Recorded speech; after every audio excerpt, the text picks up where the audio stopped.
Salut les amis, j'espère que vous allez bien.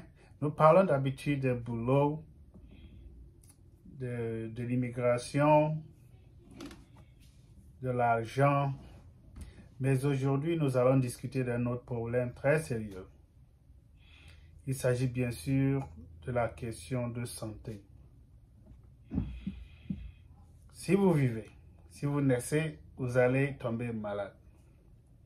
Vous allez tomber malade certaines fois sous l'effet d'une infection, sous l'effet d'un accident, sous l'effet de l'âge, mais ce qui est sûr, nous tombons malades. Sous l'effet du climat, de l'environnement, tout ça, ça joue sur notre état de santé. Mais qu'est-ce que nous devrions faire à chaque fois que nous tombons malades? Ou bien pour les faits de maintenance, pour essayer de nous garder dans un bon point, nous allons souvent faire des visites préventives. Qu'est-ce que nous devons faire? Devrions-nous toujours faire confiance à nos docteurs? Devrions-nous choisir de ne pas nous traiter, de laisser l'organisme se traiter lui-même? Pourquoi en fait, au premier point, devrions-nous maintenir en bonne santé? D'abord, nos familles ont besoin de nous. On ne vit pas pour nous-mêmes, on vit toujours pour d'autres personnes. Donc, vous avez intérêt de vous garder en bonne santé, de pouvoir travailler au jour le jour, de subvenir aux besoins des gens qui dépendent de vous aussi bien que de vos propres besoins. Ce que je voudrais vous dire aujourd'hui, c'est que certaines fois, nous faisons confiance à des gens, au personnel soignant, mais ces gens aussi peuvent contribuer à un état, à un état un peu plus précaire de notre santé. Pourquoi j'ai dit cela? Je suis dans ma quarantaine et voilà, il y a un an de cela, je me sentais un peu mal et j'ai dit il faudrait que j'aille faire une visite préventive chez mon docteur. Voilà, le docteur est très gentil. Il m'a soumis à des tests et voilà, il me dit, ton cholestérol est élevé, ta tension artérielle est élevée, il y a certaines enzymes qui sont élevées, il faudrait qu'on essaie de réduire cela. Bien sûr, on doit faire quelque chose pour certains points de notre santé qui ne sont pas dans les normes. Il faudrait toujours faire tout pour régler ça. Mais dans le processus d'élimination de ces points qui ne sont pas dans les normes, il y a certaines choses qui se passent. Notre organisme n'est pas habitué à certaines choses, ok? Je ne vais pas vous dire directement, spécifiquement ce qui se passe, mais il faudrait comprendre que les médicaments que nous prenons ne sont pas toujours bien pour tous les organismes. Si je prends l'aspirine, je me sens très bien. Quelqu'un d'autre prend ça, il est mal à l'aise. Donc, pourquoi est-ce que nous ne devrions pas faire toujours confiance à nos docteurs? Parce qu'ils ne font pas des études pour voir quel médicament convient à telle personne avant de nous prescrire cela. Dans mon cas spécifique, je vais vous dire que mon docteur m'a prescrit un médicament pour réduire mon taux de cholestérol.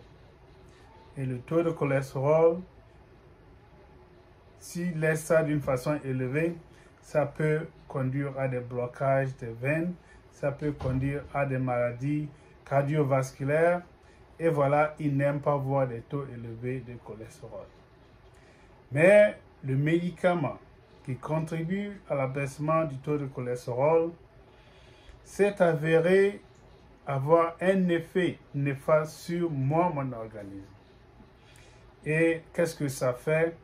Ça vous affaiblit les muscles, ça vous affaiblit tout le corps et vous risquez de vous trouver dans les urgences parce que vous pouvez vous voir paralysé.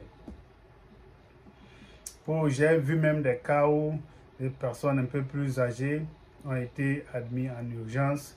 Ils ont passé des mois à l'hôpital. Ils ont été obligés de suivre d'autres processus pour pouvoir rétablir leur état de santé. Bon, j'ai pris ça pendant près de 6 mois et d'un coup, je sentais des affaiblissements généralisés de mon corps. Je ne peux pas marcher d'une façon correctement, je ne peux pas me tenir debout très longtemps. Et voilà, c'était le fait de ce médicament-là qui était supposé rabaisser mon taux de cholestérol. Vous savez, il y a d'autres alternatives pour baisser le taux de cholestérol. C'est qu'il faut éviter certains aliments, surtout nos aliments gras, nous qui mangeons au dehors tout le temps, nous qui aimons la viande, ça affaiblit notre état de santé. Ça élève notre taux de cholestérol et ça nous expose aux maladies cardiovasculaires. Dans ce cas spécifique, où mon docteur m'a prescrit le médicament, vous savez, là où ça m'a conduit, je commençais par me sentir mal et comme ça affectait ma mobilité, j'ai décidé d'aller voir un kinésithérapeute. Le kinésithérapeute, c'est celui qui vous aide à maintenir votre mobilité, redresser votre corps, vos muscles ou bien vos os, tout ça, pour que vous puissiez avoir une meilleure posture. Vous pouvez marcher correctement, vous asseoir correctement. J'ai dû dépenser près de 5 000 à 6 000 $ pour pouvoir me rétablir. Et le médicament qu'on me prescrivait coûtait combien? Avec l'assurance et tout ça, ça ne faisait même pas $1. Oh my goodness. Quand je me suis rendu compte de cela, j'ai dit, oh mon Dieu, j'aurais pu me tuer comme ça par ignorance. Parce que j'ai fait confiance au docteur. Parce que c'est la meilleure façon pour eux de faire tomber les chiffres de cholestérol. Et pour eux, les docteurs, si vous vous rendez compte, pour eux, la solution à ce genre de situation, c'est les prescriptions médicales. Ils n'ont plus d'autres suggestions pour vous, ils vont juste vous prescrire un médicament et vont s'assurer que vous maintenez, vous prenez ça au jour le jour. Et moi, je suis là ici pour vous dire que si vous ne faites pas attention, vous prenez les médicaments à tort et à travers, même sous le guide de votre docteur, vous pouvez vous retrouver dans une situation inconfortable. Et tenez-vous bien, je suis allé plusieurs fois chez lui. Il lui a dit, je ne veux plus prendre ce médicament, je sens des malaises, ça m'affaiblit, je n'arrive pas à marcher correctement, mais il n'a pas prêté une bonne attention. C'est tout dernièrement qu'il s'est rendu compte, j'ai dit, mais c'est vrai, il faudrait que je vérifie ce que tu me dis là. Je vais te soumettre à un autre test, et voilà, on va vérifier si le médicament qui était prescrit a un effet négatif sur ta mobilité. Effectivement, il a fait et le médicament a un effet négatif sur ma mobilité. Et rappelez-vous bien ceci les gars, si vous avez un problème de cholestérol et que le médecin choisit de vous prescrire un médicament qui se termine par statine, surtout en Amérique du Nord ici, rejetez cela catégoriquement parce que ça peut vous affecter aussi négativement. Votre meilleure façon de réduire ce taux-là serait d'éliminer certains aliments que vous consommez, surtout les aliments de fast-food, tout ce qui est gras, même les viandes là, il faut éliminer ça. Comme ça, vous allez pouvoir réduire votre taux de cholestérol sans passer par les médicaments. Alors, est-ce qu'on devrait toujours faire confiance à nos docteurs? Mon cas est spécifique. Les docteurs connaissent mieux la santé, donc il ne faudrait pas qu'on dise que certaines fois ils n'agissent pas bien. Il faudrait que je fasse mes propres choix et que je n'aille plus à l'hôpital. Il faut toujours aller à l'hôpital, il faut aller voir un spécialiste. Ils ont les meilleures références pour pouvoir nous guider dans notre quête d'un bien-être. Mais si toutes leurs recommandations passent exclusivement par les médicaments, il faudrait faire attention. Notre corps a la possibilité de générer ses propres, de corriger certaines situations sans pour autant passer par les médicaments. Lorsqu'on s'habitue aux médicaments, on devient un peu plus fragile et on n'arrive plus à générer cette façon naturelle. Notre organisme n'arrive plus à dépendre de lui-même pour pouvoir nous garder en bonne santé. Donc, les alternatives pour une meilleure santé. Moi, je vais vous dire, avec cette expérience que j'ai eue, je vais toujours passer chez mon docteur, mais je ne vais plus prendre tous les médicaments qu'il me prescrit. Je vais plutôt essayer d'autres alternatives. La naturothérapie.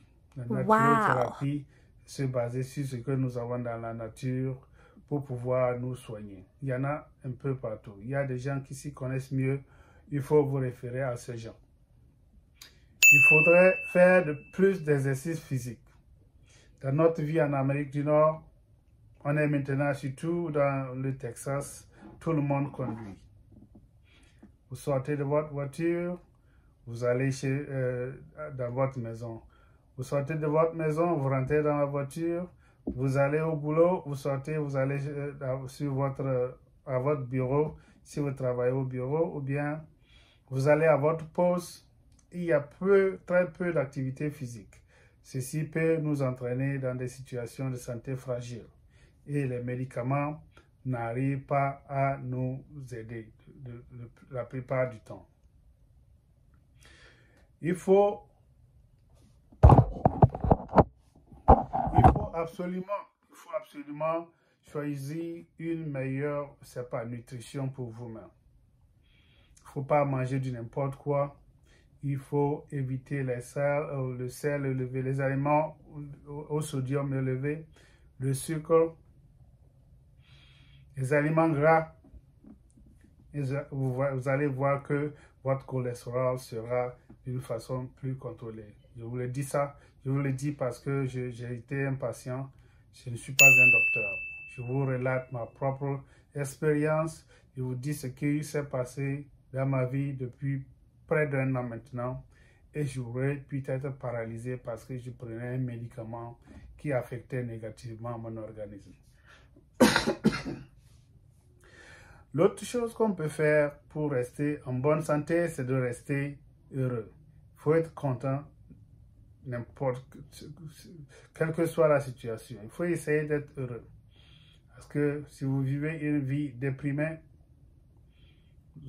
vous serez abattu facilement par des états de santé qui ne sont pas confortables. La pression artérielle qui s'est élevée, vous n'avez pas beaucoup de choix. Il faut essayer d'être heureux. Si vous vous énervez de gauche à droite, vous allez piquer une crise du jour au lendemain. D'accord, les gars, donc c'était ça. Je voulais relater mes expériences personnelles dans cette vidéo. Si vous avez expérimenté quelque chose de pareil, partagez, commentez. N'hésitez pas à liker et aidez-moi à aller de l'avant. Merci beaucoup et à plus. Bye bye.